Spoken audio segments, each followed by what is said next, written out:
Sasquatch, Yahoo, Phantom of the Forest, you Spearfinger, Fire Dragon, Ohio Grassman, Silver Giant, Bloodless Howler, West Virginia Vampire, Coyote King, Hogzilla, Devil Dog, Coyote Killer.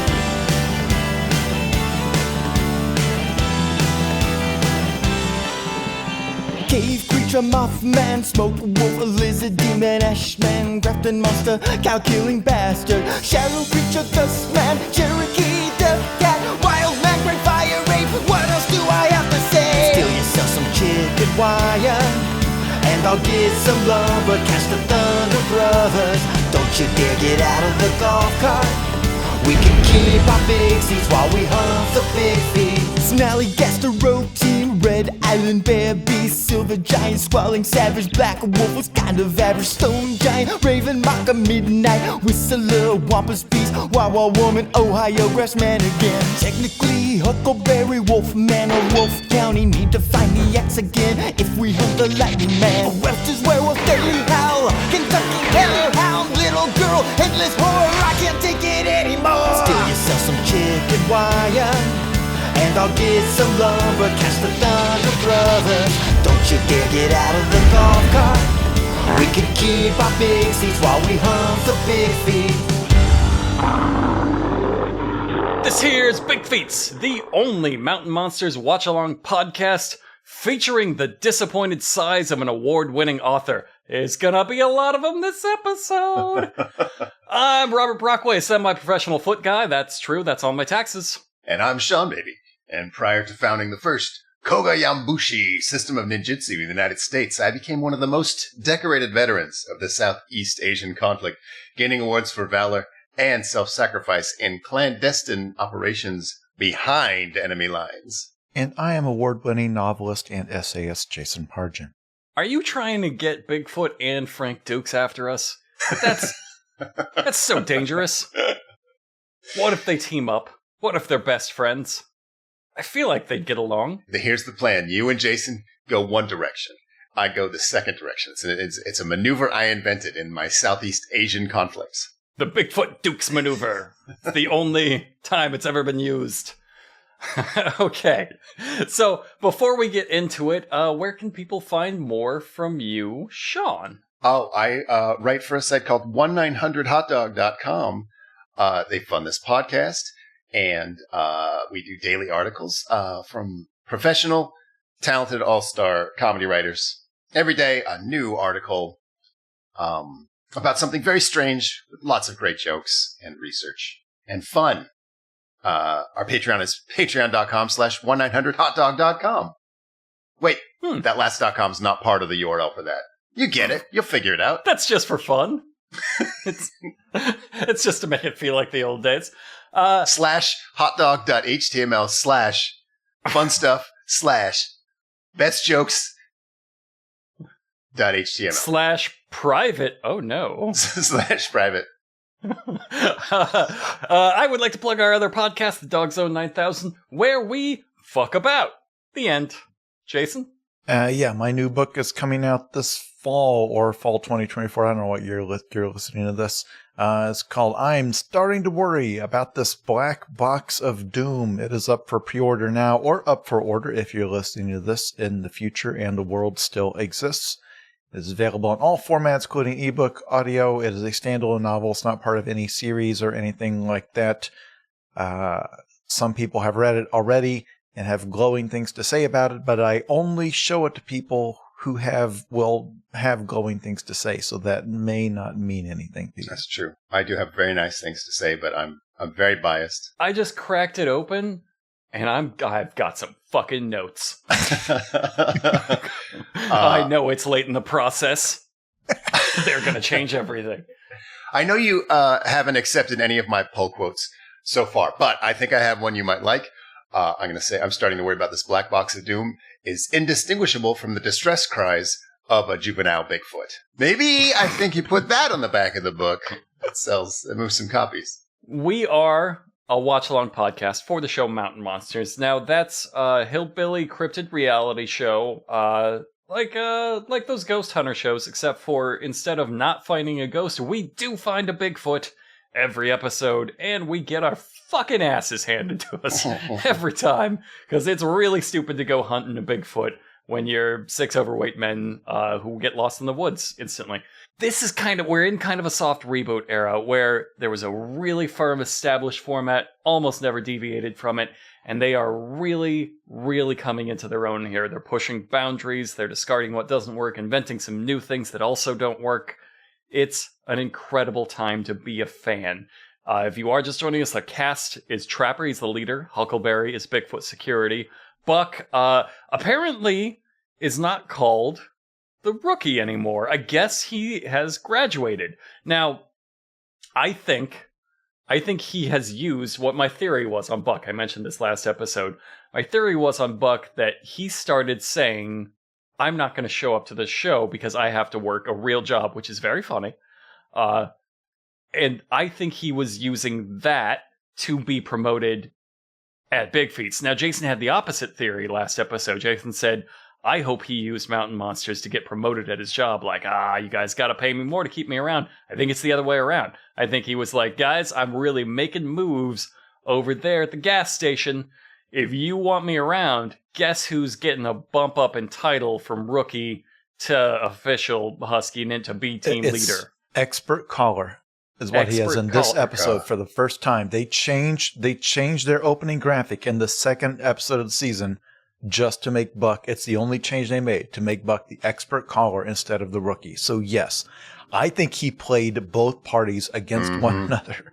He got leverage. It went each direction saying, yeah. Real quick. Last episode, there was some calling. Who did that? Huckleberry. That's right. When was the last time Buck did any calling? Yeah. Buck knows. No, he did once in season 1. The opening credits still have Wild Bill as the expert tracker, still has not done any tracking. Trapper has never built or assisted on any of the traps. It is one of the 8,000 things that make this show incredible. No one does. Like, Huckleberry is Bigfoot security, and I guess sometimes he makes reference to that. They just made up their titles, and it all means nothing. Jeff is their hillbilly research scientist. He really is that.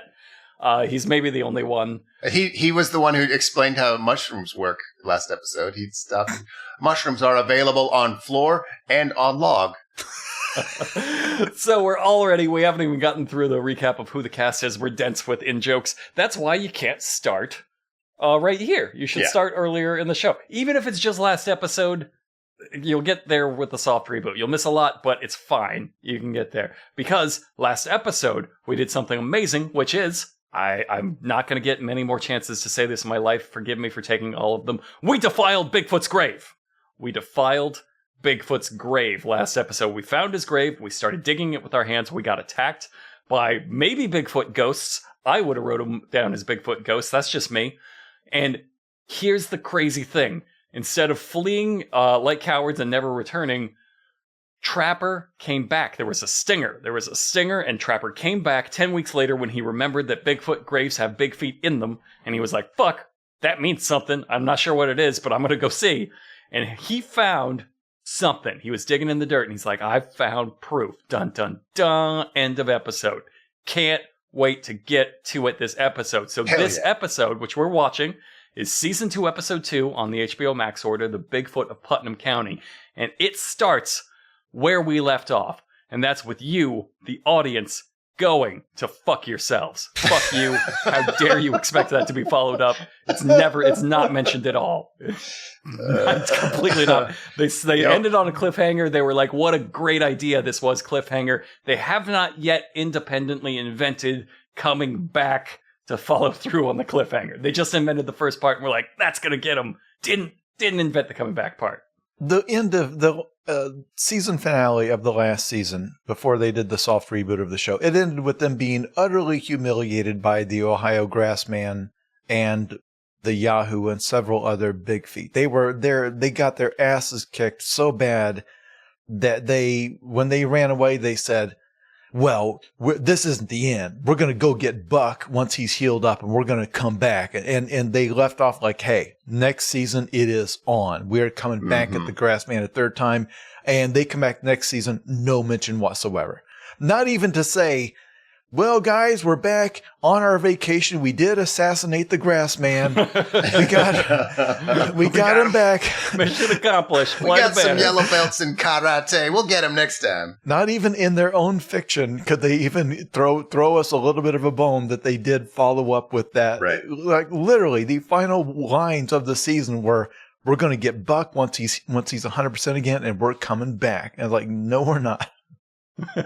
We are pivoting entirely to Bigfeet, but not that one. Not that one again. We don't need that heat. This time, we have pivoted. Remember, the opening narration has changed. Now Trapper says we're on a quest to prove that Bigfoot exists in the Appalachian area. The narrator says when the biggest mystery of all needs to be solved, you call these men, and that mystery is Bigfoot. Like, this show is about Bigfoot. So, in this, the second episode of our rebrand, where we are going exclusively after Bigfoot, we are going after the West Virginia vampire, the Chupacabra. Now, already, Second episode. we've triggered 37 questions in the listener's mind. One, the Chupacabra is not called the West Virginia vampire by anyone. It's from Puerto Rico. There's something about the name Chupacabra that makes me think, not West Virginia?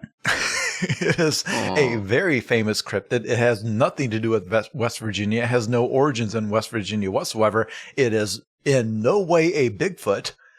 The title of this episode is literally The Bigfoot of Putnam County. Now, they will, spoilers, they're going to weave a little bit of Bigfoot into this, and I'm worried that some listeners are going to think, well, now hold on. Is the reboot of this show just them hunting other previous cryptids, only also Bigfoot is there?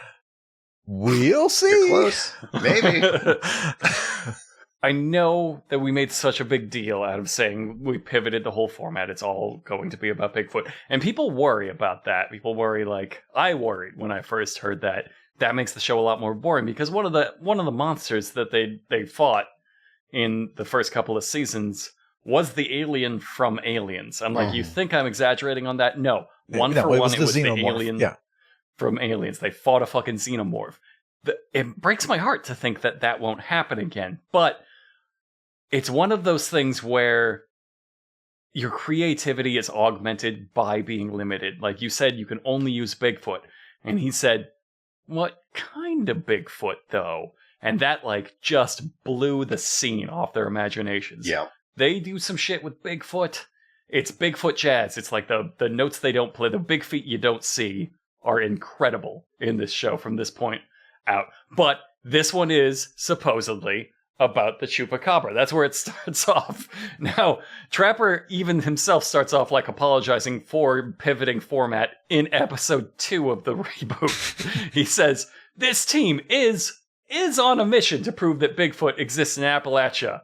But when I heard about this Chupacabra right here in my home state of West Virginia, I had to jump on it and go after it. Like, you know, I mean, even if you say I'm just the Bigfoot guy and then a Chupacabra shows up, you're going after it. Now, right away, Buck is absent from the truck briefing. I think only one other time has that happened. And again, they have to explain hilariously that it's because Buck got a promotion at his new job, or at his existing job, he got a promotion. I guess we could have asked this last time, but what's your favorite job you imagine Buck having? Like, I think yoga instructor is pretty good. But if you wanted to get silly, you could say, like, point guard for the Miami Heat. Like, he moved into the starting lineup. There's no non-funny answer. Bigfoot fertility handler. Like he jerks off big feet. Like, they could just go to his work and get all the proof they need. Right. But, like, you don't have permission. Like, he doesn't want to get fired. And no cameras allowed at his work. He holds the giant, like, the sleeve that masturbates Bigfeet into. And he's like, we just got to find one in the wild, though. Like, I think he plays saxophone for the E Street Band with Bruce Springsteen. Oh, Prince impersonator. There's no non-funny answer. No matter art museum curator, it's impossible to picture him doing something where he's not fucking it up. Motivational speaker. Gosh, this is now the episode. Yeah. Scuba dive team leader. Yeah, it's a skydive instructor, any kind of instructor. Real good. I love that there's such thing as a part-time Bigfoot hunter struggling with employment in the face of his his passion is Bigfooting. Like, I hope that's not even true. I suspect it's real. I suspect, like, he does not get paid enough on the show to live off the show at this point in the show, like, this early in the show. So he can't quit his job. And, like, I can't come play with you guys, even though I want to. I have to work at the mall. We talked about the industry and how this, like, by this point, this show was #1 on Destination America. Like, at this point in season 3 of the original order, this was their top show. But these guys are still absolutely not being paid. They're not getting health insurance. They're not getting, like, I wish people understood this. Like, at this point, these guys are famous. Like they're going to conventions. They're signing autographs. And Buck absolutely is still having to work wherever in order to pay the rent. Yeah. Just at an Amazon warehouse. Like, he can't, he's just constantly getting calls from the Ames crew like, Bigfoot's killing us, Buck. He's killing us. The Chupacabra, it drank Jeff. And Buck is just like, Gary, can I get some time off? He's like, no, I can't come, you guys. That was so I can't. Repeatedly in this show, we have said, like, the stakes are the lives of everybody in this area, if not the entire world. Mothman did 9/11. We have to get him. And Buck is just like, I just made assistant manager at the Dollar General. Do you guys not get it? I can't come. And now I'm imagining Buck getting called into the HR office in whatever office building he's working in. Like, everybody's talking about this. The episode went up last night. You desecrated Bigfoot's grave. Like, you understand? This is a creature that science would marvel at. Like, this is. Do you understand how that looks for the company? There's no company that wouldn't be offended by that. Look, I know, Buck. I know Bigfoot isn't real, but what the other option you presented in that hypothetical scenario was that this might be an Indian grave, and you dug into it anyway. I think that's actionable. I think there was a 50% chance you were defiling an Indian man's grave on television. That's just not what we look for at the 7-Eleven image. I'm sorry. Didn't Buck learn on one of the episodes that, like, defiled Indian graves turn into, like, the wildcat of Firebrand Valley? I can't remember the name of that creature, but, like, I think that was specifically the Trail of Tears. Okay, that's the Trail of Tears. You gotta get a lot of psychic trauma. It was all the lost souls on the Trail of Tears equals one battle cat. Sure. Like, that's how that math works. We are hunting the West Virginia vampire, as he's called, the old Chupacabra, and we do our thick cryptid CGI thigh check. Can't really see him, but I say a little bit of meat for a Chupacabra, who I usually see portrayed as, like, real hairless, real scraggly. They made him thick. They made him a little thick. I always pictured Chupacabra as like a goblin or a bat boy, but this is like a giant rat kind of pig wolf kind of monster. It's a pig wolf. Yeah, Trapper says he's 3.5 foot at the shoulder, jet black fur, a big head, which is my favorite part.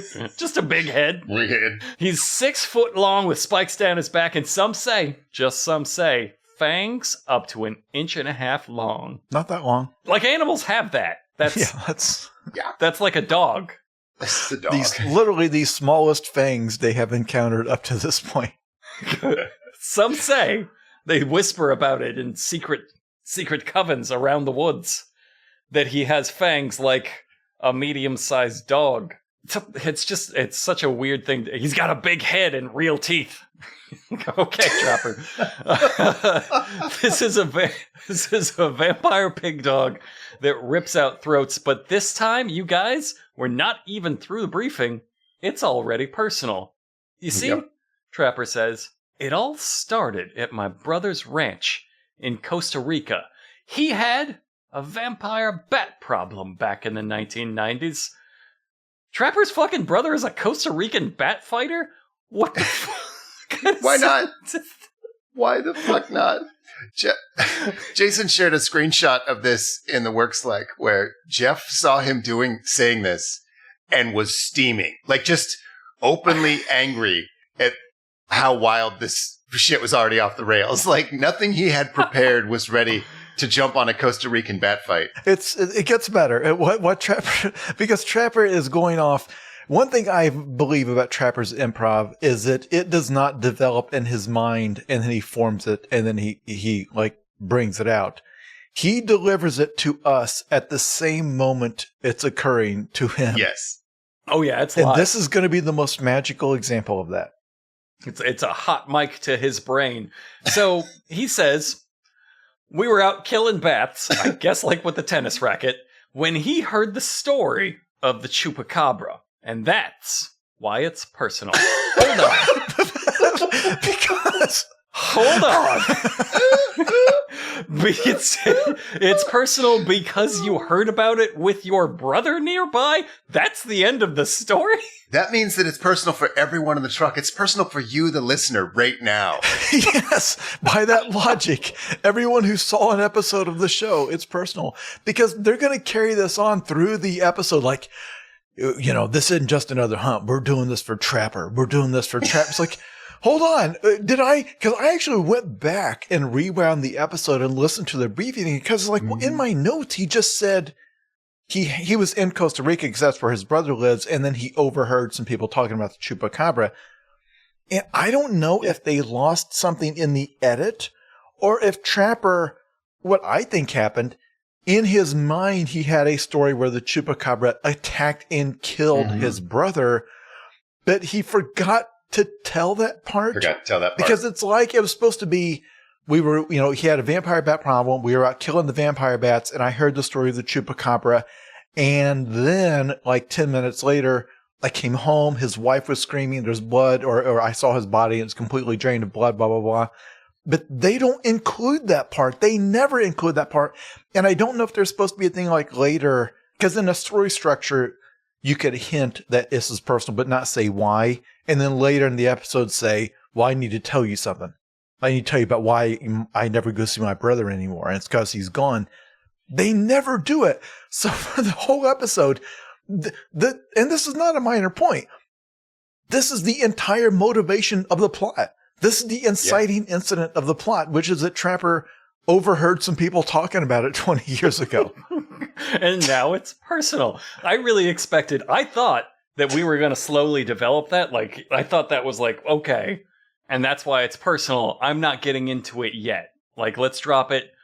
As the episode progresses, you'll find out that my brother turned into a Chupacabra after a Chupacabra attack and followed me back to his home in West Virginia. That's why we call him the West Virginia vampire. It's my brother. We gotta kill him. I have to be the one to end this. No, it's personal because he heard about it with his brother nearby. That's the end. The end of that story. It was in the 90s, around the same time they made an X-Files episode about the Chupacabra. I think maybe more than one. Yeah, probably. Like, you could have just heard about it that way. Well, he does say, like, weirdly resentfully, Trapper says, now, in the 1990s is when the Chupacabra first appeared on the scene. I love that phrasing, like that, like he blew up. Now, no. There's something we need to add here. Jeff, who has the research he made up in his mind, says, well, the Chupacabras first spotted back in the 1700s by the Taino Indians. And then they carved it, there's legend, they've carved it in a stone. And then Trapper says, no, it first appeared on the scene in the 1990s. Because God forbid, again, listeners understand, Jeff's official title is researcher. His only usefulness, because anybody could hold the thermal. I don't think it takes special training to know how to use the thermal camera. His only role on the team is to know the facts. And Trapper came in and said, no, this is my story. I'm bringing my own lore. And I swear to God, I shared that screenshot because it captures the moment Jeff realizes that Trapper has just steamrolled his whole thing, his whole improv. He really thought because Buck's not here, he's going to get to do something this time. There's nobody to bully him. Not. But there's blood in the water, Jeff. And all of your friends are sharks.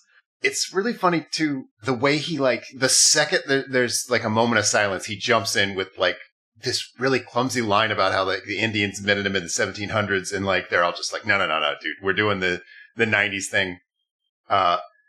They talk about how, because this happened when the internet was first blowing up, that they all the information's bad. They're like all these fucking nerds sitting at home. What'd they say? Like some nerds with the thick glasses. They're creating all this internet. It's all bullshit is basically the point. They need boots on the ground. These guys, they're not nerds. They're going to go outside to investigate. Outside make-believe. I guess what I'm trying to say, this show is precisely and without exaggeration a group of LARPers creating a straw man argument about what tabletop Dungeons and Dragons is for dorks. Like, it's exactly that, but instead of like Dungeons and Dragons, they're pretending they're fighting Bigfoot. Yeah, they're saying, how dare like cryptid experts on the internet say anything when they're not out here playing with their friends in the woods. Yeah. Like the real, like the but big they have wolves. a Jeff. They have a Jeff in the car. Like they're making fun of Jeff's while he's sitting there. Post on those boards in the 90s. Yeah. Yeah, we know Jeff. Hold on. And you can cut this from the show, but Brockway, are you watching these? Are you still watching the episodes you purchased with your own hard-earned money, or are you watching the HBO Max copies? No, I watch my episodes on Amazon. Well, it's not Prime because I bought them. I bought every single episode for $140, which is the worst and best purchase I've ever made. But yeah, okay.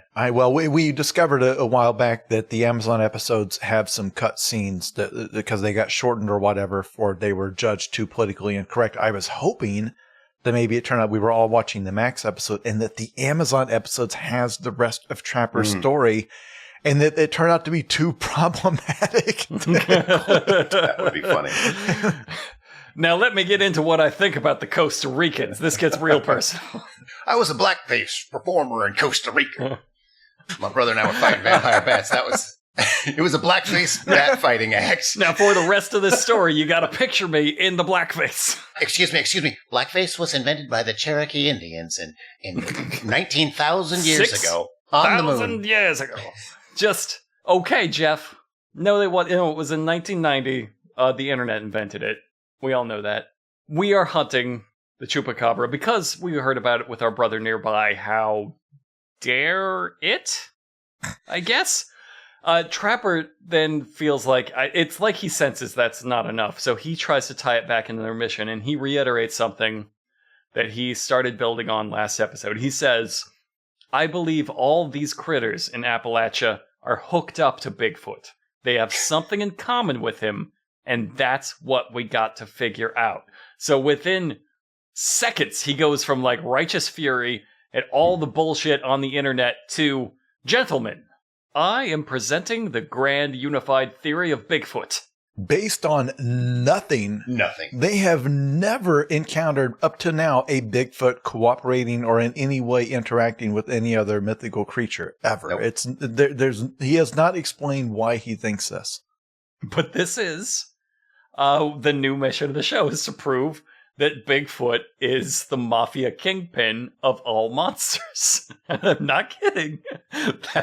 That's where they're going. That's what Trapper's trying to prove here. They're building a RICO case. Meet our building a RICO case on Bigfoot. We meet our first witnesses. It's Gus and AJ, who they say are a father-son team. Please never ever tell me what that team up is. I don't need to know that. They will not clarify. I don't need to know the roles. I don't want any. I don't want any subjection. I don't want to theorize on what that is. We're done. They're a father-son team. AJ is sporting the first headgear of our season, and it's kind of nothing. It's just like a smooth gray head condom. Nothing. But it's the first headgear we've had, which is crazy. I don't really know what's going on. I think that's maybe one of the things they thought was unprofessional and they're phasing out, but I miss it. I miss it a lot. I can't tell them apart without the hats. I can, because Gus is half AJ's size, and he stands with the body language of a man who's just had his heart broken. Maybe buy a catalytic converter, like while in the process of sealing it. Yeah, you're right. If I just look at their heartbreak, I can tell them apart. That's a good way to distinguish them. Different kinds. So Trapper asks, do you guys love to hunt? Because I arrowed a young doe 3 or 4 years ago, and I ate that whole deer in 12 days. This is both a very weird story and also not much of any kind of a story. Because 12 days seems like plenty of time to eat a whole deer. That I doesn't. would think so. That's Maybe. 36 I mean, meals. you would eat nothing but deer. That's weird. But also, you would have bonded with them over hunting because you did it once 4 years ago? Yeah. It's a weird thing to say, and it all comes about as really perverse. Like, it's all some kind of vile snuff hookup code on the dark web. Yeah. Just, I arrowed a young doe 3 or 4 years ago, and I ate her in 12 days. The police never found that doe. But kudos to Gus for having anything to say to that fucking bullshit story. And he goes, yeah, I can tell you ate that deer, pointing at his gut. Like, you fat flack trapper. That's what you get for telling such a bad story. You get shamed. That's all deer in that gut. I can tell. That's some crazy small talk. Trapper says, the reason we're out here today is we're going after a creature. One I'm very passionate about, the Chupacabra. Let's break the seal here. This episode's real horny, right? That's not just me? Yeah. Okay. I'm glad. I'm glad that's not just me, because there's a lot wrong with me if this is just me. So Gus found a coyote with its throat torn out, and he later found a deer the same way. And Huckleberry gets real excited and jumps in here saying, that sounds like the Chupacabra, which is pretty good. It's a pretty good try. But here's the complication. Both of those bodies, the wolf and the deer, are gone with no drag marks. Mhm. Now they say, there's no way a Chupacabra did that. And Trapper says, that's how I know we have 2 Chupacabras, maybe more. So he's thinking these 2 warthog monsters, came over and lifted it up, like on their backs. on their backs. Yeah, that makes sense. They rolled it out of there like. Now, we should also mention something here that I think some of the listeners are probably wondering, because this is, again, the West Virginia vampire called that because it's a bloodsucker. The real Chupacabra cryptid is a bloodsucker. And this guy mentions that both of them, the blood completely gone. And it's from that they say, well, that's got to be the Chupacabra. And I think some people are saying, whoa. How do they know it's not the bloodless howler? Which they didn't catch. How do they know it's not the devil dog that they didn't catch? Like, by my math, something like, I'm going to say 15% of the creatures they hunt have been bloodsuckers, and they claim they've been doing this for a decade, even before they started filming it as a TV show, which is an amazing thought if you sit back and really think about it. That they're just going to do this with no cameras, like literally doing it word for word the same, but there was no one to record it. So they would have had to have encountered many creatures that suck blood and rip out throats, and they've never successfully caught any of them. So they're all still at large. And each time they were going to do that thing where it's like, my God, the blood was gone. I love it. It's like this every time they play it, like it's the first hunt they've ever done. Yeah, it doesn't matter. However, we do establish stakes. Gus says, I got a lot of grandkids around here, and it's scary. So they gotta get rid of this for Gus's grandkids. Yeah. They'll have their throats ripped out and their corpses pulled into the night by teams of chupacabras. Which is better stakes than he might have taken your mushrooms. Yeah, as in the previous episode. So again, they did get a note. They did make it a little bit more dangerous. Now, of course, the note they still need to get, because these guys are not claiming that it came after them. They're saying they found a couple of animals, which again, finding dead animals in the woods is not anything. Like, that's just the circle of life. That's the ecosystem functioning. So the fact that there's an animal in the woods that eats other animals is not news.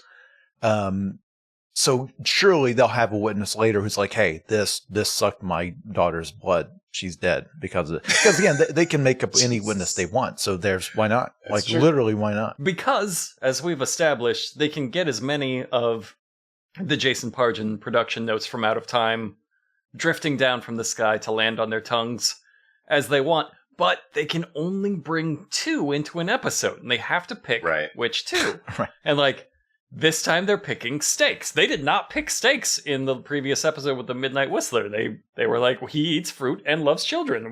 I have nothing. We're going to kill him anyway because we did not take that note. We can't use it. It's too bad. But they took that this time, so it's in here this time.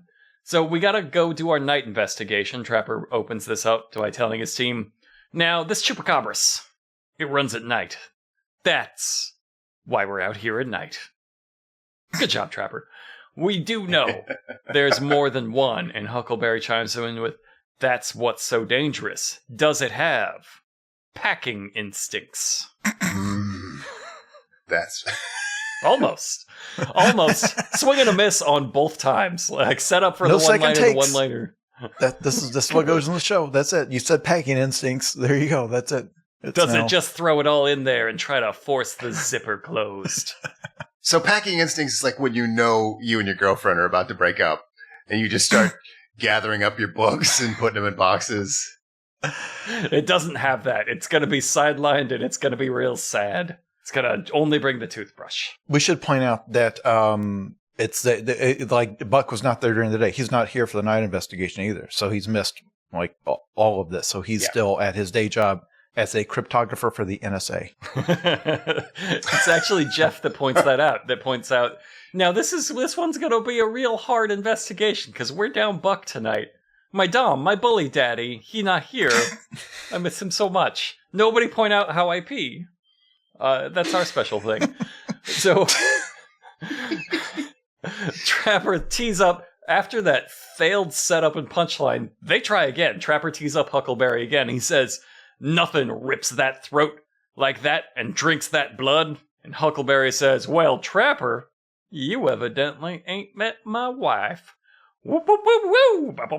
They did this last episode. We didn't even talk about it, but they're doing this thing where they like tee up Huckleberry for these vaudevillian punchlines. Yeah, and they're plotted out like they're lines that they're because he's reading it. It's got such a weird rhythm to it because they're not actors. It doesn't matter because Huckleberry missed a hunt a few episodes back because he was porking down some hot babe he just met. Now, does that mean he married her? That's right. And is already sick of her?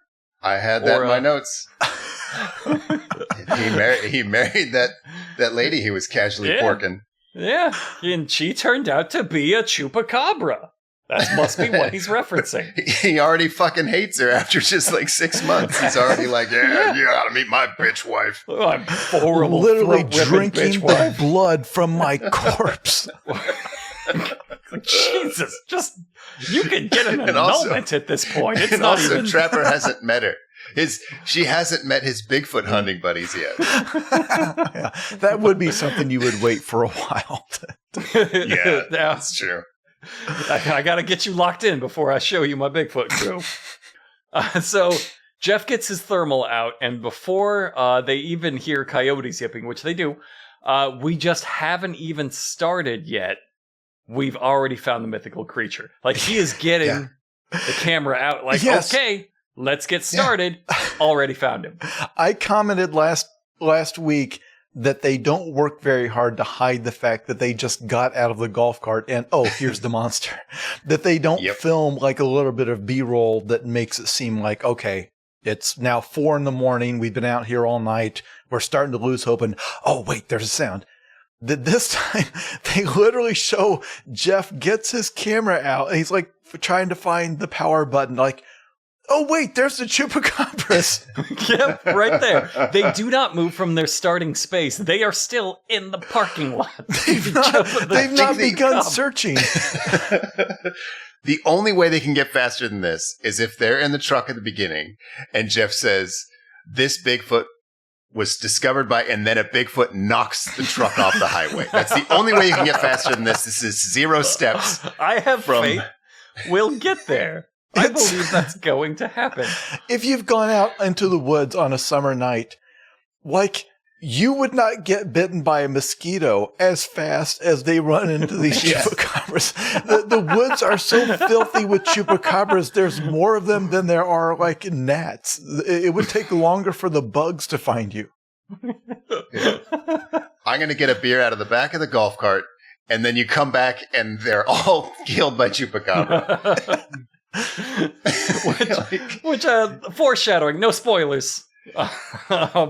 So they're rotten with chupacabras in the parking lot. Haven't even left it. It's like with Buck gone to not push the group with his youthful energy. They're just like, this is good enough. I don't want to walk. It's fine. So Huckleberry just looks around again, the starting parking lot, and says, "There's evil in these woods tonight. It's my bitch wife, am I right, Trapper? High five." The Trapper Am I explicitly crazy, or says, is Huckleberry the only one who's trying to help the guy who has to cut the sizzle reel together for the opening? It feels like he's the only one who's consciously trying to give that guy moments to. he's like, always little been lines. really good about that, though. Normally He's people always- are fighting for that, but Huckleberry's the only one who showed up for it today. Yeah. They're not putting up their A game. Trapper says, hold on, I heard something walking. You know how many things walk in the woods, Trapper? I think it's probably all. I think those chupacabras are walking. Have we established that they only hop like kangaroos? Because that's adorable. No, it's not a woodpecker or a snake. But that's enough. Dun dun dun. They send Huckleberry up a ridge to investigate. I guess this is his role as Bigfoot security, right? Like, this is why we send you, Huckleberry, alone to be torn apart in those woods. Because it's your job. And Jeff picks up something on thermal right behind him.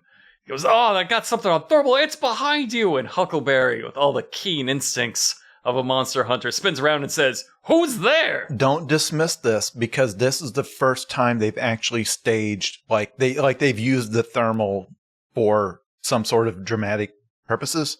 Because we over and over and over again have suggested, like, well, why can't you have a thing where they've gone into the cave and they can't use their lights, so they have to navigate with the thermal, and oh my gosh, there's the monster. They never do that. It's always just, I think I got a blob up by the ridge. That must be the grass man. And here, it's a great where you show Huckleberry walking out, and you got his thermal signature. He's very warm, and it's him, and he's in the dark woods. You see his orange, like, predator vision. And then he turns around, it's like, I don't see nothing. And he comes back, and then you see him move out of the way, and there's this thing behind him, and you see it first. It's great. It's a great little shot. It's the first time they've actually used that effect for some sort of interesting visual. It's a man, right? Like, they decide here, oh, that's a dude. Because, I mean, we know Jeff can't capture a monster on thermal. So if there's a blob, it's definitely a human. It's wild that that's their first assumption, because they catch human shapes on thermal all the time. They caught a human shape walking behind Huckleberry once before, and they assumed it was a Mothman with his wings folded in.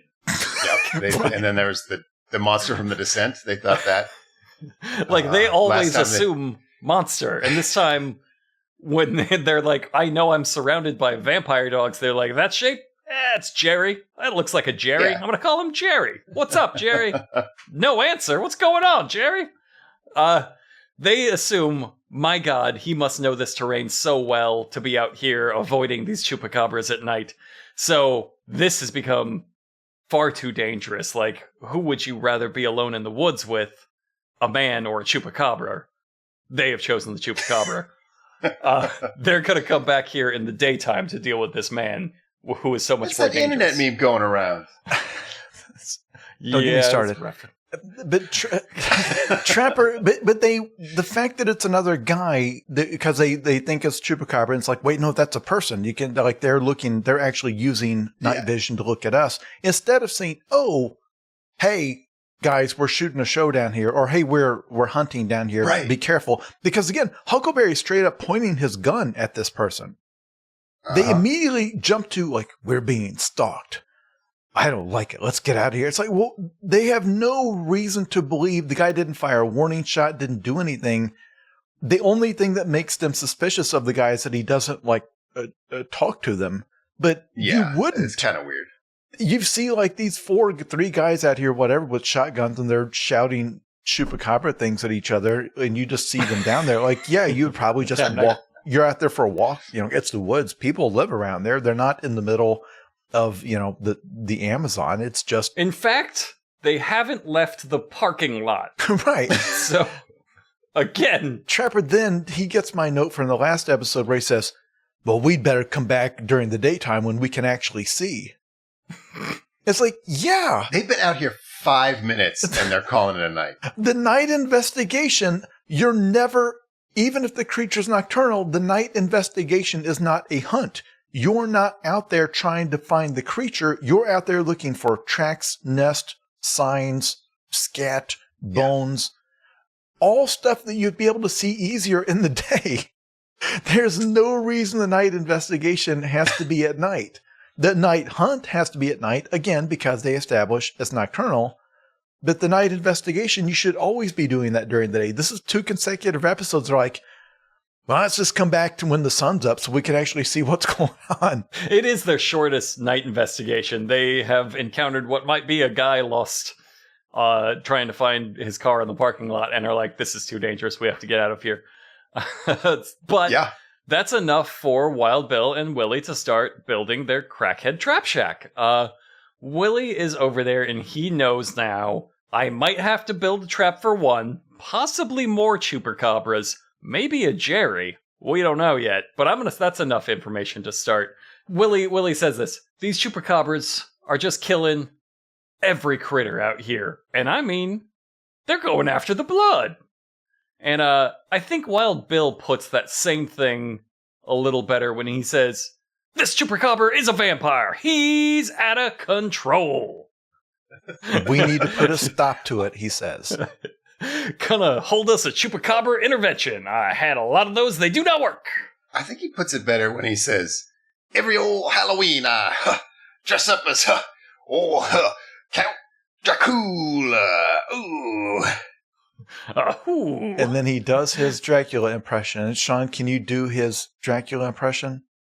Oh, yeah, okay. So he explains his entire costume. He says, I got the cape, the old hair slicked back, old fangs in there. Then in his exact normal voice, he says, how you doing this evening? It was like when he tried the Elvis impression, and it was just a normal voice. Like every impression he has. Hello, my name is Wild Bill. Hold on, let me do my old Elvis. Hi, I'm Wild Bill. And now I'm Count Dracula. All of his impressions are a guy talking like me. Just how are you doing this evening? Don't have to leave that in the show. Yeah. I love it as a meta bit. Willie's response is, Count Bill, huh? Which is also nothing.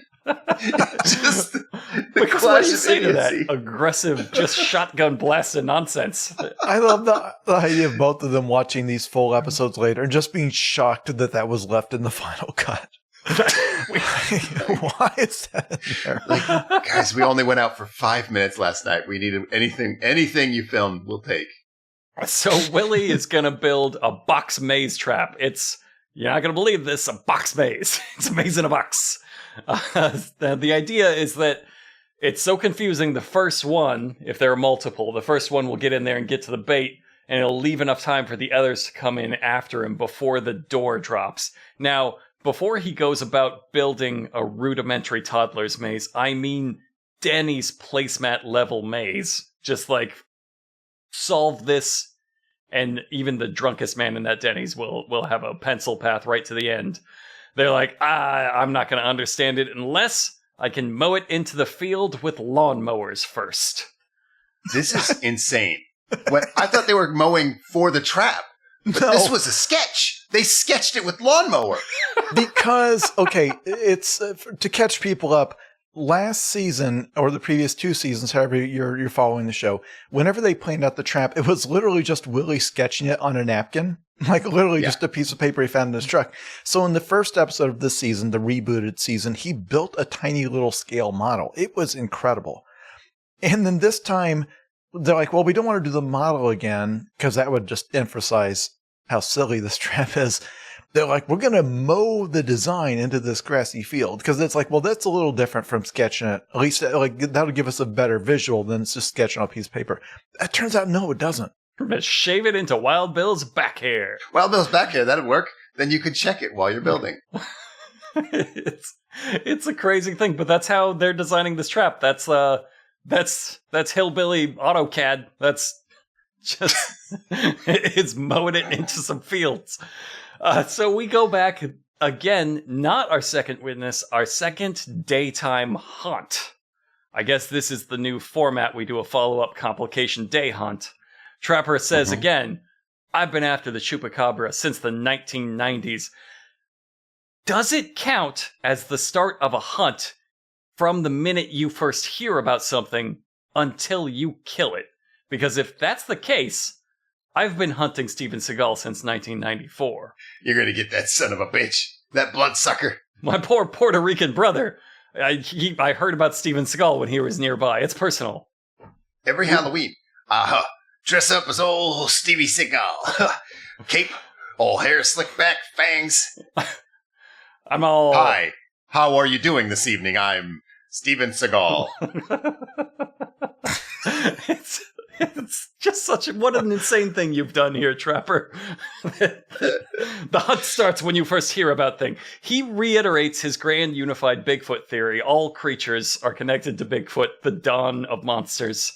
And they are trying to figure out who this dude came by at night is. Like, it's gotta be Count Dracula, right? It's gotta be like the Chupacabra master, maybe, right? The hillbilly equivalent. It's like Cooter Dracula or something. But that has to be where the episode is going, like, for the narrative to make any sense. Who is this mysterious man? Why do we keep talking about Dracula and West Virginia vampires? It's gotta be a vampire. It has to be. It's gotta be a vampire. So they're coming out there to look for this dude, and Huckleberry has a very relevant question to this hunt. He turns to Trapper and says, "Hey, you ever have your bag snagged by a briar?" To which Trapper says, "Yeah."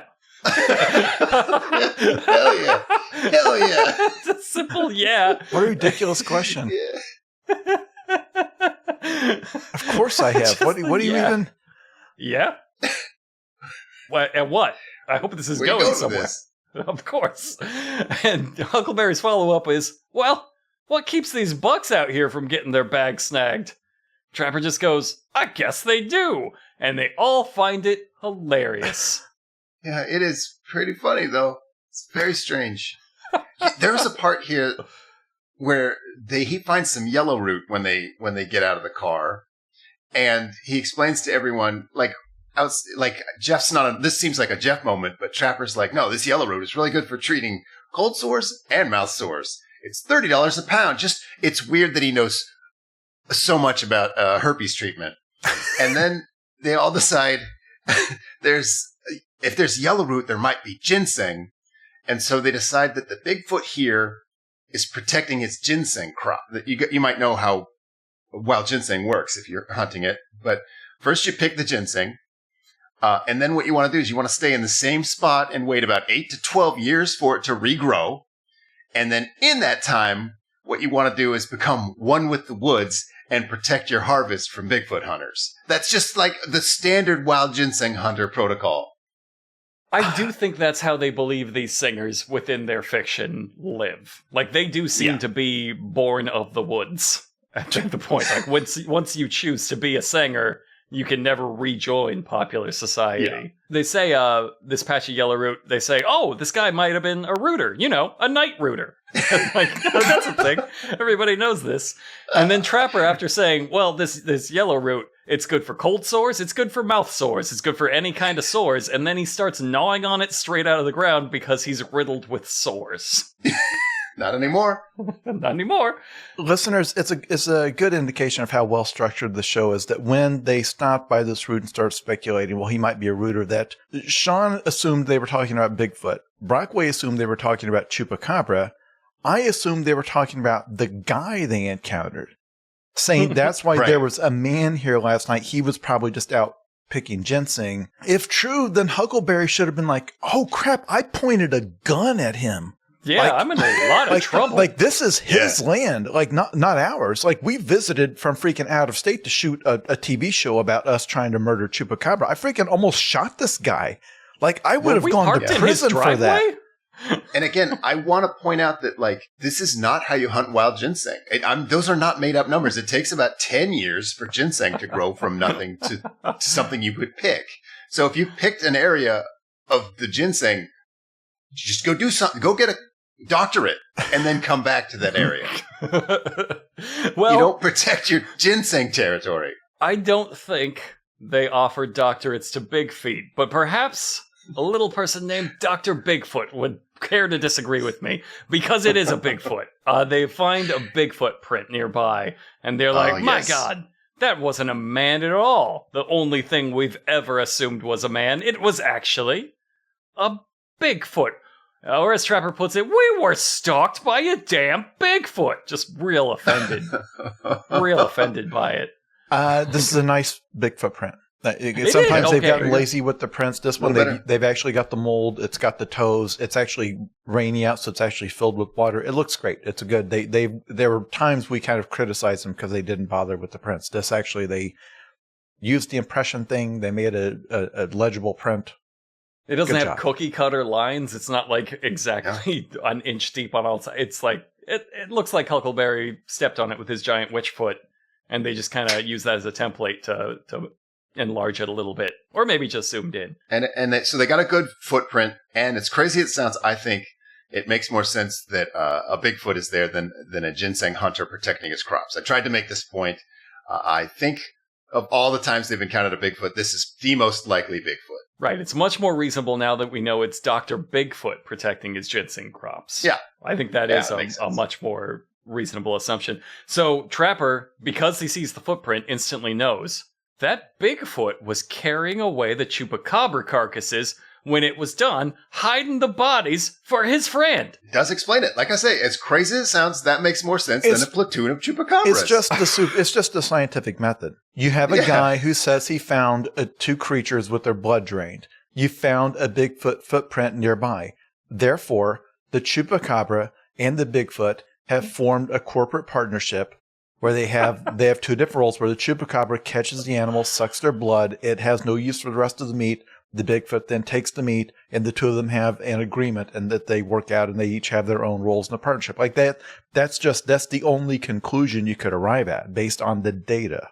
God, he's the heart and soul of this show. The bullshit he spins just off of seeing like a print, and he's like, okay, I got it. We got a symbiotic Bigfoot Chupacabra cartel. He always delivers it straight to camera. No doubts. He never gives away anything. He was given a very specific gift, and it could only be used for this. And I'm just glad he actually found a way to use it for this. It's a success story. He could have been an Alex Jones, but instead he's this, which is so much better. Yes. I would buy his dick pills. I would buy Trapper's Bigfoot Chupacabra dick. Dr. Bigfoot's Chupacabra dick pills. Put the blood back in your dick. Wait, that's a thing we all covered on a podcast. That's a real thing I described. It was all on a podcast. Yeah, I bought those pills. I have a very painful erection right now. So, back at the Crackhead Trap Shack, Wild Bill and Willie are looking for the perfect trap location. They do find a trail, a real wide, real visible trail, which Wild Bill calls a Critter 4-lane. So they plop their box maze trap down across the entire trail that they have just established every animal in the forest uses. And in a way that you could not get around it, you have to go straight into it. So they're going to collect 800 raccoons and like 14 deer just in a day. I think it's forest trawling. It's illegal. They'll get the note someday that they have to explain why their trap would not just catch every single thing. And not today. Not today. But what we do get is the producers tell Wild Bill, they give him the chainsaw and say, just riff. Just do some chainsaw goofing. just do some chainsaw slapstick. Real chainsaw, real live chainsaw, not a prop in any way. And just swing it around in humorous fashion. Work your magic. They get 14 seconds of B-roll from it. It's worth it. What he doesn't do here, which this episode would be perfect for, is if he was, I don't know, some kind of Catholic hillbilly paladin geared to take on Cooter Dracula, King of the Chupacabras. Like, this would have been the episode for his Catholic cryptid fighting powers to come in. But no, he has completely abandoned it. It lasted one episode. One episode. Never going to talk about it again. He has denounced God in between episodes. He has... It was so shattered by those big feet getting their burial ground disturbed by Buck. The experience it blasted all of the faith right out of him. So they're all done. They built their maze. They put it down in front of every single animal in the entire forest. And Wild Bill sums it up by saying, instead of being Fort Knox, it's going to be Fort Box. Box Maze. Huh! The meanest thing anybody has said about one of Willie's traps, because the fact that these are all just boxes were something that they never mentioned. They would look at yet another box and always be like, wow, I have never seen anything like this. For him to say, instead of being Fort Knox, it's going to be Fort Box. is like something a troll would put in the YouTube comments of their episode to make fun of his trap. But also, did you recognize those boards they were using? Those rustic looking boards, those planks. Mm-hmm. That's the same recycled boards from the Snallygaster trap. So if you count the fact that the Snallygaster trap was really 2 traps, this would be the 4th trap they have had to use those recycled boards, because after they build one of these traps, Willie has to go back and sadly pry it apart with a crowbar and haul it all away. And he keeps the wood, which makes sense. Lumber is expensive, but yes. It's so happy. It's always raining when he does that in my head. He's all alone. Nobody else helps him. He just has to take apart his creation that he worked so hard on while Charlie Brown music plays. Rotten fruit in there just covered with flies.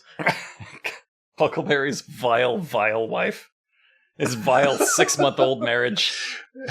And she didn't volunteer for it. He traps her in the traps, and he gives her like a crowbar and says, "Come home when you get out." We've established. He has no choice. So we go to meet our second witness. It's Scott. He's a farmhand, and we finally get some good headgear. My God, I missed it. I know who this character is because he is wearing a flower print shower cap with a tiny 1-inch bill at the back like it's to collect water for passing birds. Wonderful. I will never forget Scott. I've never seen a hat like this for sale. What the fuck is that? It's for partying. It's a hat for partying, and he has it on backwards because he parties extra hard. By the way, I know that we give this production team notes we want them to implement, even though these episodes have been filmed a decade ago. For listeners, this is a reference we keep making to our notes going back in time, because it seems like they do receive our notes a decade ago. I am going to send the opposite of a note. Here they pull up to find an old abandoned falling down barn, and then this man, Scott, standing stiffly in the middle of a field, just like an NPC in a video game. I am sending the note, never stop doing this. I hope they never get rid of this witness format where they just pull up like, there he is, and it's just a man standing in the middle of tall grass, just dead still like a scarecrow, waiting. Like, this is just where you find him, is just like not even doing like a looping animation. They're always just standing there. I love it. Sometimes they get directions. Like, they got directions to the moonshine guys in that one episode a few episodes back. They got directions, and when they found them, it was a place they were standing in the woods. Yes, it's never to their house or their barn. It's always to, oh, there he is, and it's just him standing there. It's like, this is where he stands. Again, like in a video game where you're going to try to find got directions to the place he's standing in the woods. You'll always find him there. That's where he is. It's like a quest giver in a video game. Like, that's where you always find him, in that spot. I could just picture them grumpily looking up a walkthrough like, where the fuck is this guy? God damn it. I gotta watch a video? Well, just write it. What happened to writing things down? I think what it is this guy's quest was so low that it wasn't showing up on the minimap. So it's just an underlevel quest. I think it's a side quest. I think it's part of a romance option, because what he says is he starts talking about his hairy sheep, which is a little weird, and then Huckleberry says this thing I'm about to say. Huckleberry says this. I tell you what, you ain't had your hands on something till you try to shear Jeff's beard. Out of fucking nowhere like that, he says, you ain't had your hands on a little something till you try to shear my big fat man's beard right here. And Scott, totally unfazed, says, well, by God, I don't know's I want to shear his beard. ... Unless he's in that head shoot. All the time, Jeff is furiously, girlishly giggling and turning red at the concept of being forced into a sheep head shoot and being forcibly shaved. And he's so caressing his beard the whole time. He's caressing his own beard while he's giggling. Slowly unbuttoning his overalls. And I want somebody to disagree with me so I can say, the next line is Scott turning and saying, Trapper, you guys gonna get sheared too? It's so horny! It's so horny. It's so fucking wild. If it cut to commercial and then came back to them just fucking, I'd be like, well, yeah. That's where that was going. He's going to pin him in the head shoot. He's going to say, oh no, I'm stuck. We all know what happens. So Scott's encounter. He was down at the bar feeding his sheep when he heard a noise. He hears a crazy sound like it was laughing at him. And then he hears it again later down by the barn. And he thinks, there's something in there. So he grabs his phone to get him a video. And I just wrote down, you never can tell who they decide lives in this century or not. Like, I would have laid money on Scott not being the one. But then it was like Mike, the fucking woods hobbit, who's like, here's a microchip. What the fuck, Mike? Also, when he describes the sound, he says, it sounded like a coyote, mountain lion, raccoon, possum. I don't know. But then says that all I know is that it sounded like it was laughing at me. That is right. Deranged. If you saw a raccoon out on your trash can and then it looked at you and started laughing at you, you would move. You would move out of state. Like, that is not a noise a raccoon makes. There is an animal that's kind of a combination of all those animals that does sound like it's laughing. To think it was like coyote, mountain lion, raccoon with kind of a laughter sound. It's like, that's a hyena. You're describing a hyena. Yeah, somebody has a pet hyena, which is a thing that some people do, and it got out. Like, why would you assume that? Why wouldn't you assume that instead of... How fucking rad would it be if one of these episodes they Brotherhood of the Wolfed it, and it turned out it was just like some drug dealer's armored hyena? I don't know why he put armor. He was crazy. And then you had to kung fu fight it like in Brotherhood of the Wolf. Brotherhood of the Wolf was a great fucking movie. Watch Brotherhood of the Wolf. Because here's the thing. In West Virginia, there's people like that. Yeah, there's a lot. Yeah, there's guys guarding their drug compound with God knows what animals they've bought. They've got the money and they're nuts. Hey, there's, not to go off on a tangent here, but there's some of you people out there that think the city is where the crazy people live. And that out in the country in West Virginia is where the normal humble small town folk. No, you don't have crazy people in the city. I'm telling you, I've lived in both. You don't have crazy in your city like they have out in the middle of nowhere. Because in a city, at least you're around other people to kind of keep you in check to some degree, no matter how... You got somebody isolated in a trailer and they don't talk to anybody for years at a time. They're just out there cooking their meth. Yeah, you have no idea what goes on out there. If the guy owned a hyena that wore body armor, that would be nothing to find out there. And I'm just saying, I want to watch the Ames team fight that. I know they'd all die, but it's a great final episode. Yeah. It's how the series should end. They find Scott's video, and Scott has kind of a blurry distant shadow, but it's kind of something. Like, that something is a dog in a fur coat, but... Yeah, they got him. They got the Chupacabra right there. Looks like 100% amazing. Yeah. You gotta give him credit. Like, it hasn't been this good since they had, like, a monitor lizard Photoshop behind some trees. Like, immediately fake and laughably so, but it's not a shack cut out on a remote control car. Like, it looks good. It looks good. These are practical effects. This would have been in a horror movie in 1950s. Good job. Great job all across. I love it. Trapper says, well, by God, that's the Chupacabra. You got the hair, you got the size, you got the black fur. It's their first real evidence. And Huckleberry says, Scott, he was pretty shook up by a Chupacabra being in his barn. We thought it was best not to mention the Bigfoot also in his area. You better he be surprised, right? Like, this killed me. Why would you withhold that information? To spare his feelings. I think for certain they forgot they fucking did that. They forgot they added a Bigfoot until after they talked to Scott. And then they're like, oh, Jesus Christ. We gotta, like... We probably should have mentioned that we think that the two are in a partnership. That where you find the Chupacabra, you find the Bigfoot. And I'm just imagining, again, cutting to an epilogue from this episode. And it's like Scott coming out to his yard and it's dark. And he shoots, and the Chupacabra falls over dead. It's like, finally, my nightmare is over. And then up from behind him, you just see this shadow, this looming 8-foot tall shadow. It's like, because they did not let him know that there's a henchman. Scott, I'm an expert in people, and I saw how Scott took the news of a Chupacabra, and I just knew that's a man on the edge. He can't handle a Bigfoot.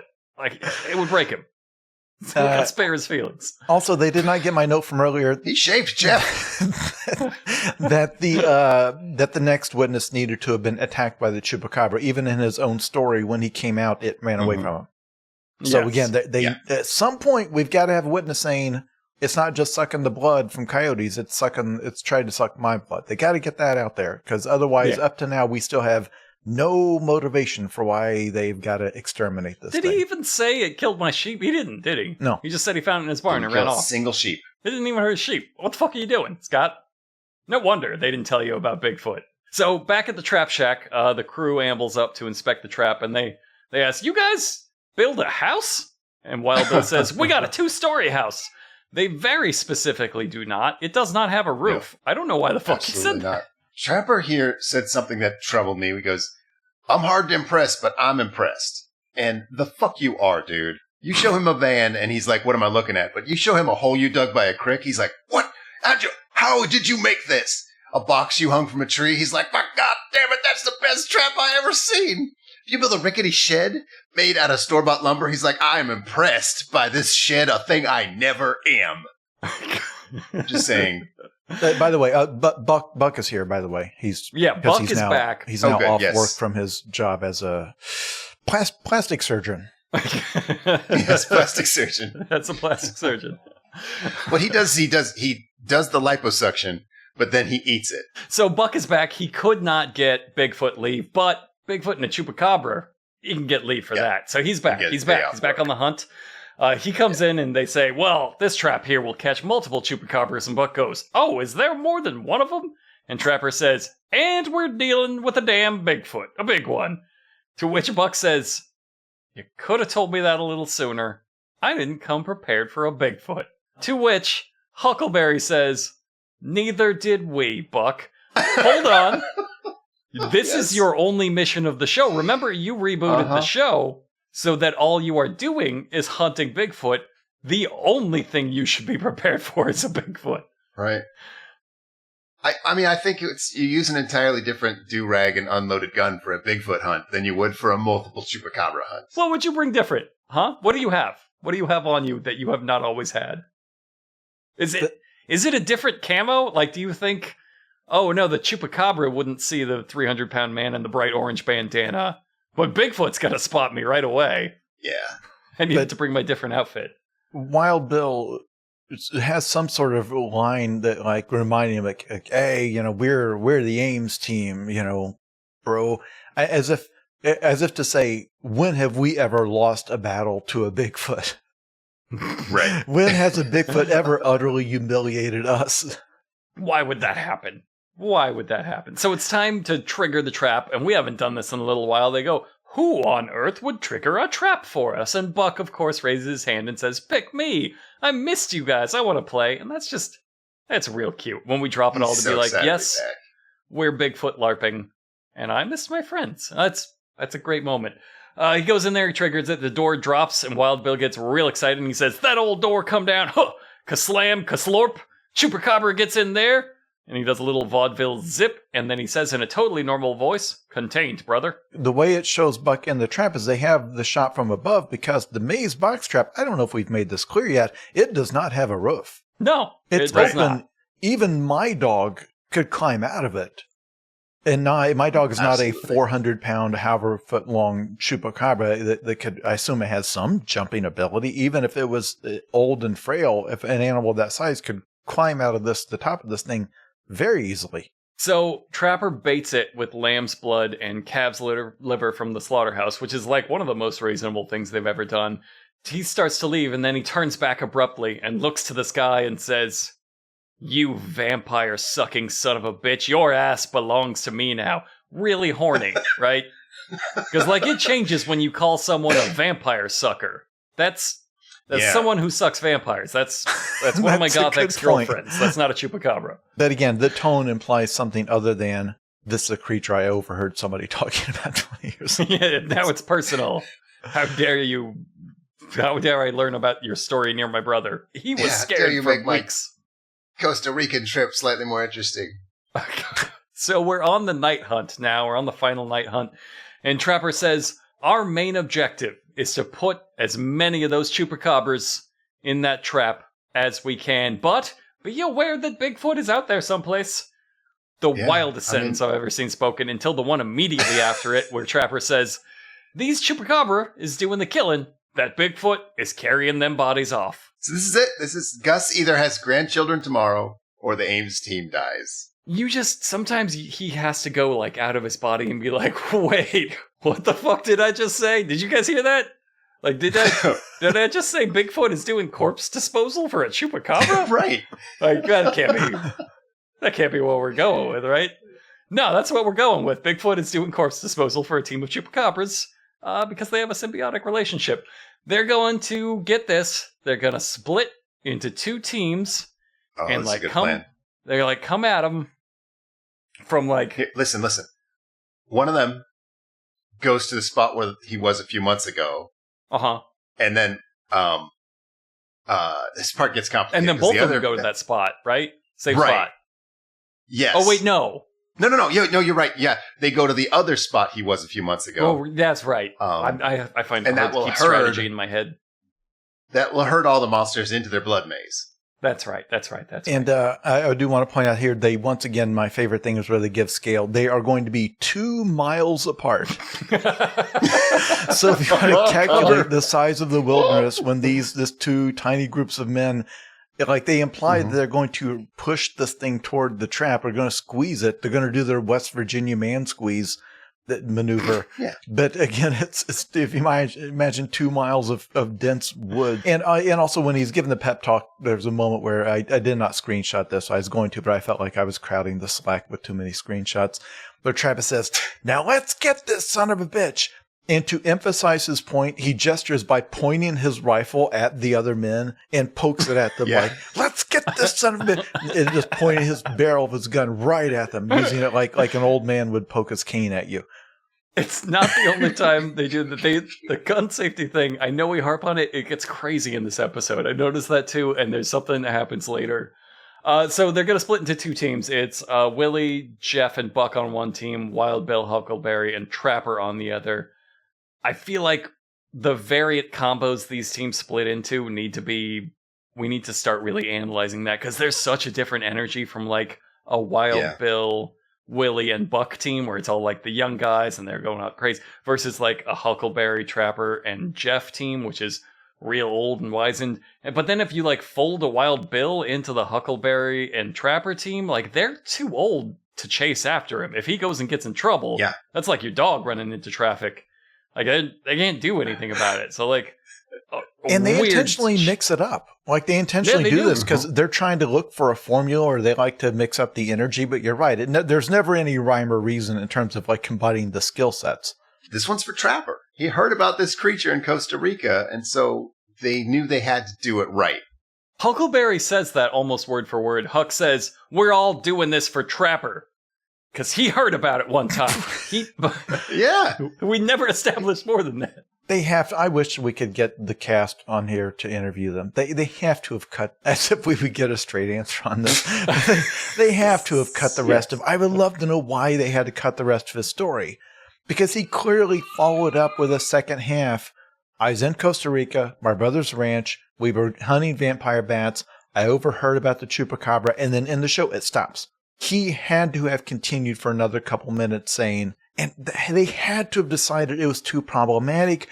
Or maybe that may be a thing where their standards and practices, they don't let them claim human victims. Like, they may not be allowed to say, "We found a corpse of a local prostitute." And they may have said, "No, you can't do that," because they never do that. Even in the cave creature episode, they were very careful to never claim that a specific cave, that, well, maybe the people would disappear in this cave. Like, they had to make up a fictional cave because they couldn't attribute real deaths to their fake monster. Trying to imagine having one of the cast members on and interviewing them. Obviously, we couldn't trust their answers, but do you think they would pretend like they were really hunting Bigfoot, or would they talk to us about the behind the scenes of the show? I do both of them think these guys break kayfabe. I don't. No. Yeah, I don't. Okay. And we do have. And at one point, we will cover the By the Fire, I think it's called. They did a, Walking Dead style, the cast talk about making the show. sees it. But as if it's real, right? Yeah, As if they really fought these I haven't seen it. No, I watched Okay. the first episode. They absolutely they absolutely continue to talk about this is the Amazing. show we filmed when hunting the real Ohio grassman. Amazing. I can't wait to get to it. I'm so happy. I can't wait to see what they say if they get to this episode. What they say about it. What does Trapper say there? Even pro you have to wrestling address hasn't it. done that for like 30 years. Well, they are Amazing. independently inventing professional wrestling, but with monsters. That's true. Slowly That's over true. time. So, lock and load, boys. The hunt is on. They immediately find a wet tree trunk, and Trapper says, "We just found a Chupacabra piss post." And what that means is there's more than one tonight, because he wouldn't mark his territory if there weren't. But like, hold the fuck on. That means that the other Chupacabras aren't part of the same pack. There are separate Chupacabra territories. They're in the middle of a Chupacabra war, and one side has a Bigfoot. Then why would they all pile into the same maze box? If so, like this makes it imply like they would That's a never good be point. in the same specific spot because they're specifically marking to keep them away. Yes. So this ruins their trap. I have an alternate story that might address why these complicated questions are left unanswered. What happens on that's Trapper's team. So Trapper sees piss, and he knows, because he's Trapper, he knows Chupacabra piss on sight, and he knows everything about what that means. But immediately after that, and perhaps this will provide some kind of answer to the philosophical questions you've just posed. Buck's team walks into Scott's cattle field, and he locks the cattle guard behind them. And then he starts to hear those Chupacabra noises, and then he sees eyes. And then Willie sees eyes, and they start to panic. They're like, "Oh my God, there's eyes, they're everywhere, they're all around us." And Jeff says, "You guys, what's wrong with you? Those are cows." And it sounds like a dickhead thing to say until he clarifies, "We are in Scott's cattle field. Remember, the cattle guard you just closed." Yeah, it's literally a gate to a pasture. They just closed it behind They them. opened it. They went into his cattle field, and they said, "Whoops, can't let the cattle out. Better close the cattle guard behind me. Oh my God, what are all of these creatures around me?" But that's what's so beautiful about this, because again, on the spot, they could not have known that the closing of that gate would be included in the show. So I can totally understand why they wanted to improvise a moment of, oh, we've got these eyes. We got this great visual of these eyes reflecting in a light. And, it's like, oh my gosh, is it a pack of Chupacabras? And then, oh, it's, water relief. It's just these cows. And it's kind of like a funny moment. But then you've got Jeff like, what's wrong with you guys? These are cows. We're literally in his cow pasture. It's like he's not playing along. And then so in the editing room, they went ahead and threw him that shot of them closing the gate to make them look even stupider, because it's not like this is hours later. They closed the gate to like, beware, cows here. And then immediately, oh my gosh, there's something in here. Just saying, this on camera makes them look like the stupidest people that have ever been. So maybe that's the answer to your question, is they're the kind of people that will wander into a cattle field and become terrified by the mysterious creatures around them. They look stupid in that they thought the cows were Chupacabras, but also they look stupid in that they don't know how to make a TV show work, but also they look stupid in that Jeff doesn't know how to do improv, and he can't. It's layers. He can't just pretend they're Chupacabras. Yeah. Even better. They all went different directions. Because Willie's going to try to save it.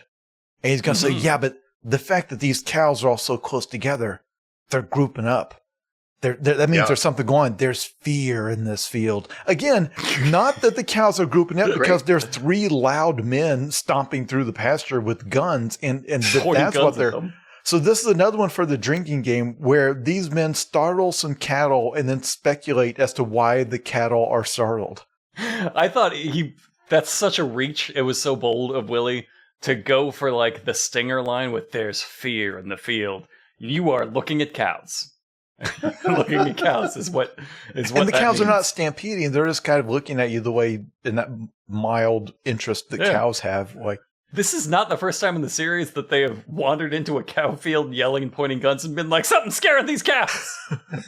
yeah, that's why I said it's part of the drinking game now, because it's a routine thing. They've done it at least 3 times. Also a routine thing. Back on Trapper's team, they hear tree knocks. and they spin around, and what Wild Bill does is he puts the barrel of his shotgun literally in Huckleberry's side, like poking him in the side, and he just leaves it there. If it went off right then, it would blow him in fucking half, clean in half. They're warning Bigfoot they got a hostage, because Huckleberry is a Bigfoot in a lot of ways. He's got his harmonica still from the last episode. He's pretending to be a sick child Bigfoot. He looks like a sick child Bigfoot. It's true. It's very convincing. Don't hurt the sick child Bigfoot. I'm sorry. Now, you're not going to believe this, but that tree knock gets them to call the other team and say, hey, I hear some tree knocks, sure sign of Bigfoot. And they all run over there in that direction. So, abandon the pincer one movement. clever Bigfoot reverse pincered them. He transformed their pincer into a fist. I would Bigfoot love it fisting. if like that was the battle of wits going on. Like the Ames team's like, all right, split up. We're going to go this way. And then a Bigfoot watches them split up and then just goes clap, clap, clap. And they all get back together. And then they just keep doing that for like 15 hours. Yeah, I don't like it when you split up. Let's get back together. Like herding kindergartners. So it works. They all hop in the forest golf cart and run to help. And they decide, once they meet up, they go, oh my god, the Bigfoot, the Chupacabras, they're working together. It's a symbiotic relationship. Kind of like the holy fucking shit, the Chupacabra is in the golf cart. It's in the golf cart with us. Fuck, fuck, fuck. Buck just starts screaming mid-sentence. He turns around to look directly behind him in the back of the golf cart. And there is an actual, it's like a stuffed boar head or something. They put a fucking Chupacabra in the back of the golf cart and started thrashing it. They got him. Buck. And it's one of the team members in some kind of, I paused a few times to see what they did, because what you see is you just register like fur slaps up against that rear windshield. So I didn't know if one of them was wearing like a bear costume or something. It'd be shaggy. There's It kind of almost a be like face. a Chewbacca costume. You think you saw a face? I saw there's definitely like a muzzle shape. I went through it a few times too. That's why I think it's like a stuffed boar head or something. It could be They just kind of a like dog pressed puppet. it up against the glass. There's like glass. There's the rear windshield of the golf cart, and then there's like a little kind of mini trunk area. And what they said was that the Chupacabra jumped into this little mini trunk area and tried to bite Buck through the glass. And so it's like slapping up against the glass, and Buck just starts screaming, and then it darts off immediately. So you only see just shaky fur, but it's fucking great. It's so good that they're finally getting it, that they can do more than get cucked by their imagination on this show. Like, this is another momentous occasion, because I know this is something they do later on in later seasons. But like previously, they had a thing where they faked like a silhouette of the devil dog running in front of a spotlight. Remember that really great effect they did in that greenhouse? Yeah, it's fantastic. And they've done tons of fake prints. They have done tons of, oh my gosh, we just hear it off camera. I think this is the first time they've faked a creature. Like obviously they bought a pig and called it Hogzilla, but that's a little different, because the premise was, well, they mistook this for Hogzilla. But in terms of like, we have made a fake Chupacabra and had it attack the vehicle. This is the first time they've crossed that line, which I feel like in the world of fake Bigfoot journalism, this is something that you normally would not be allowed to do. It's got to be so tempting to always do this now. Like, it's got to be so tempting. Like, we could just get a gorilla suit. This is the crossing of the Rubicon. I think we're gonna talk about it like the crossing of the Rubicon, like Chupacabra in the golf cart is the crossing of the Rubicon that we will remember forever. There's no going back. When 2 years from now, when this podcast has made us millions of dollars, and we find out that Brockway has misspent a lot of the funds, it's Sean Baby in a rage in the office is going to scream, "This is the Chupacabra in the golf cart right here. What you did."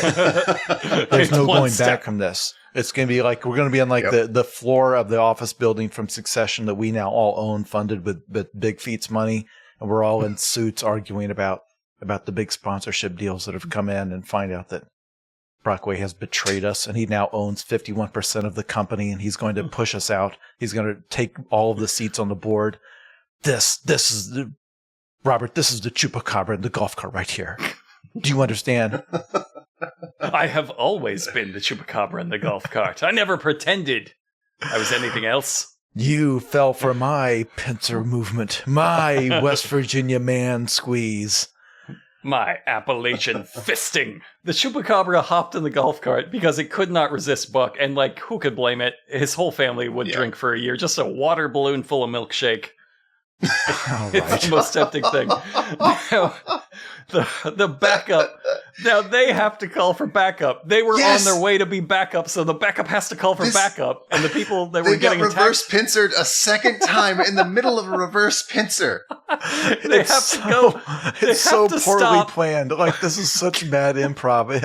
These dumb, they have to stop dumb getting fucking attacked. assholes unsplit up the second they hear a sound. I'm sorry.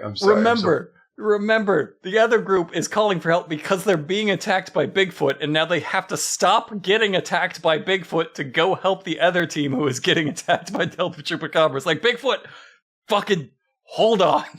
We need to go help the other guys. No joke, just what a great escalation of stakes and defiance of expectation. It's so exciting to watch these boys independently invent storytelling, and like, they're just starting to get to the good stuff. You're finally getting it. You're getting it, boys. So they quickly rally up and split up again, doing a second pincer movement off of the third fisting movement. Okay, but the way this, once they regroup, there's a wonderful moment that I also wanted to get a screen cap of, where Trapper, like he's giving the orders for how to split up again. He says to Wild Bill, "Bill, you're our tracker. You take that track."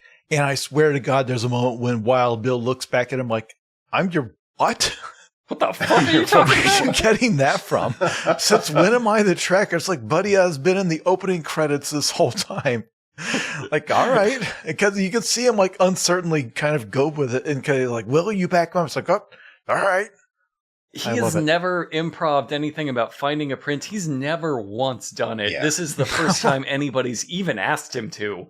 He is completely lost. It throws him into like an existential spiral. Like, is that what I'm supposed to be doing? It's like finding out you've been doing the wrong job after being at that job for years. And they're just like, all right, well, you need to go like back up the servers. You're like, I thought it was the fucking janitor. What? I don't know how to do that. I have in my notes here, this is an honest note. It wasn't until this very moment, 30 minutes in, when I realized that they had forgotten about the Bigfoot burial grounds from last episode. It was just this moment when I was like, hey, wait a second. I was so sure they were going to forget that I was like, the second the episode started, I'm like, yep, they forgot. All right. Yeah. No, yep, waiting for it. It just didn't even occur to me that they would do a second thing. I like went the whole other direction. Like, of course, these serialized now. It's one of two things. Either 3 seasons from now, they're going to remember that and pay it off.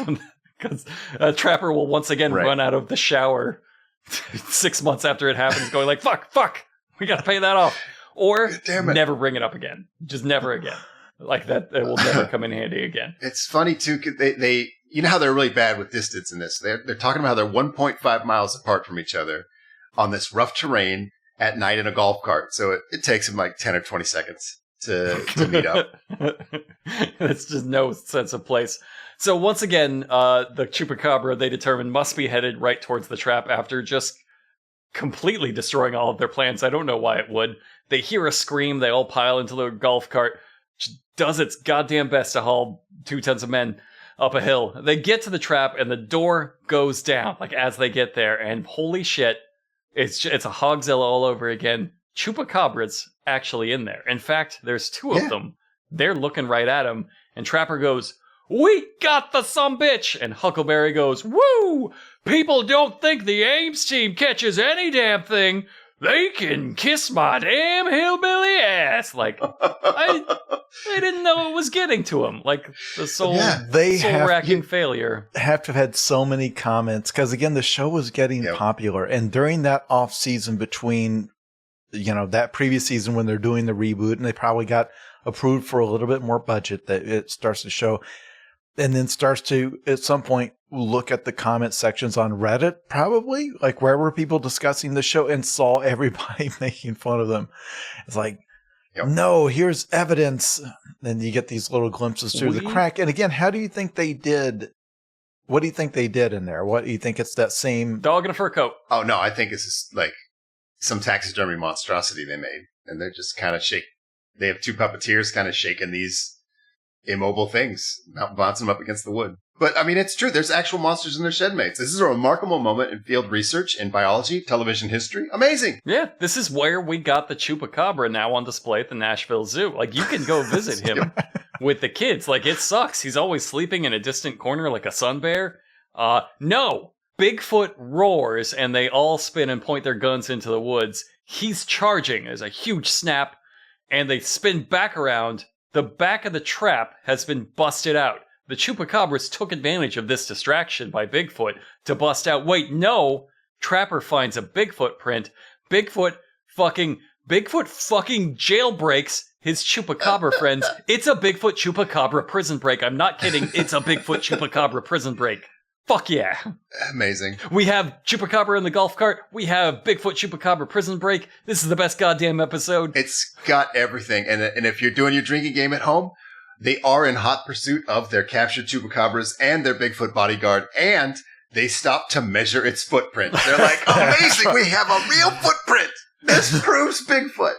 In the middle of the utter chaos, they stop. Hey, there's a print. Yeah, they literally do start measuring it. They put their foot down. It's like, that's got to be 8, 9 inches long. It's like, you are in the middle of being attacked by this creature. Let's talk about how they handle it, because the whole team doesn't stop to do this. It's Trapper and Huckleberry, and they start like, oh my god, look at this print. Let's start measuring this print. And then they smash cut from the measuring scene to utter fucking chaos as Wild Bill and Willie are fucking sprinting after the Chupacabra and Bigfoot, like wondering where the rest of their team is as they have a foot chase with it 15 feet away. They're like, what fucking... I'm chasing him right now. What are you doing? It's incredible. And then Trapper, like, moseys over to them while they're, like, fighting a Bigfoot and says, guys, you're never going to believe what I found. A Bigfoot track! Like, no fucking shit! Your friends are fighting one! You're once again in hot pursuit of one! There literally are hundreds of Bigfoot prints because we're following one. There's a trail. You can get all the prints you want tomorrow. You can come back here. There's hundreds of prints. There's hundreds of Chupacabra prints. Prints are not in short supply anymore. I wonder if you could get him to chase a Bigfoot by phrasing it like, you can watch prints being made live as his feet leave them if you follow the feet. The freshest prints of all, the freshest Trapper. will come right off of the foot. Right off of the foot. You can follow. It's like he's printing prints. It's crazy. So they've never smash cut from them admiring the print to somebody still in the foot race, like not getting the message. Like, are we giving up? Because I got him. I'm fighting him right now. And Jeff has it on thermal. He has Bigfoot disappearing into the woods as all of his Chupacabras dance and play around him, excited to be alive. It's so goddamn adorable. It is very clearly a man playing with several dogs. It's exactly that. They're bouncing. They're having a great time. It's so cute that Bigfoot has. I loved it. Just playing. They're already doing the dogs. Testimonials, like while Bigfoot's celebrating the prison escape. Slowly like, I can't believe it. Away. He's not running. He's Yes. like at the edge of the woods, but he's just moseying while his dogs caper and prance around him in celebration. They're like, let's do the testimonials. We didn't get it. These goddamn hillbilly idiots turned 2 actual captive Chupacabras into inconclusive evidence of a Bigfoot, and they are so proud of themselves. So Trapper tells him, like, yep, Bigfoot broke the Chupacabra out of jail, and Jeff is like, fuck you, I got Bigfoot and Chupacabra playing together. Well, what he actually says is, I saw Bigfoot go into the big forest with the Chupacabra.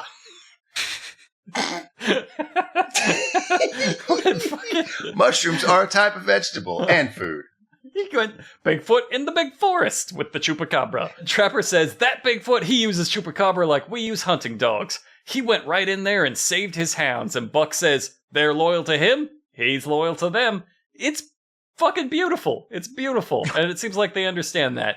And then Buck sums it all up. He says, we came here after the West Virginia vampire, the Chupacabra. We know he's here. We had video of him. We heard him. I had him within inches of my face. We caught him in our trap, but we didn't know there was a Bigfoot here. And we certainly didn't expect him to bust the Chupacabras out of the trap. Just sit in quiet awe of that sentence. He said all of that in a row. It's fucking terrible. He ruins it all, or maybe he escalates it by saying, "Now, I know this might not have been y'all's preferred genre of music years ago, but there was a song called Who Let the Dogs Out, and now we know the answer. Bigfoot let the dogs out." Clearly intending that to be the freeze frame final line of the episode.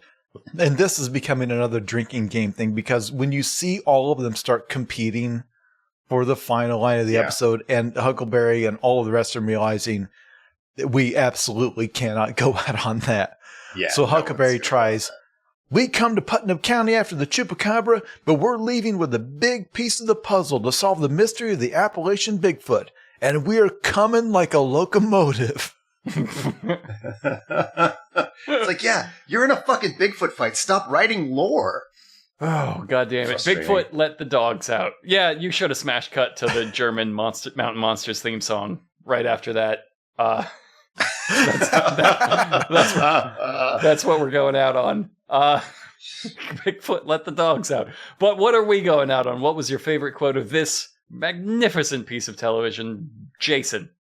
There's so many, because I want to do Huckleberry being enraged that we don't consider this proof, and that how he's clearly upset about the taunts. But I think I'm going to have to go back to the beginning of the episode where Trapper explains, "I believe all of these creatures in Appalachia are hooked up to Bigfoot." I love the phrasing of that. They're all hooked up to Bigfoot. The grand unified Bigfoot theory is the craziest thing you've done so far in the craziest show. I can't wait for him to either elaborate on that forever or never mention it again. It could go either way. Sean, what was yours? It happened early in the episode when they found a man stalking them, not a chupacabra. And Trapper, he explains, "That feeling you get when you believe you're being stalked, that's fear." Webster's dictionary. Oh, fuck. It sure makes me laugh so hard. I think on theme, this has been our horniest episode yet. It's been from Scott's sheep play to all of the Bigfoot innuendo, but I think it really came to a head when they were first being attacked by Bigfoot, and they needed Buck to come save them. Trapper immediately, he radios Buck for assistance. Huckleberry says, "Call in some heat, Trapper." And Trapper says, "Hey, Buck, we got some action over here. We need to hook back up." God, that's so hot. So hot. So hot. I have a great line we can go out on, though. What's that? You remember the hit song, Who Let the Dogs Out? Uh-huh. Well, listen, we know now, from the lyrics of that song, we know now who let the dogs out. Was it Jeff? No, the person who let the dogs out. Uh-huh. Wasn't even a person at all, listen. Chupacabra? No, it wasn't a chupacabra, listen. Bigfoot.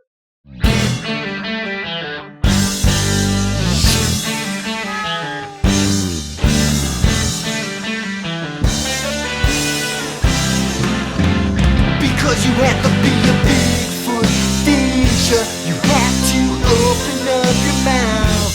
You had to be a Bigfoot teacher, all your friends were so knocked out. You had to have the last word last night. You know what everything's about. You had to have the white hot spotlight. You had to be a Bigfoot last night. Whoa, whoa.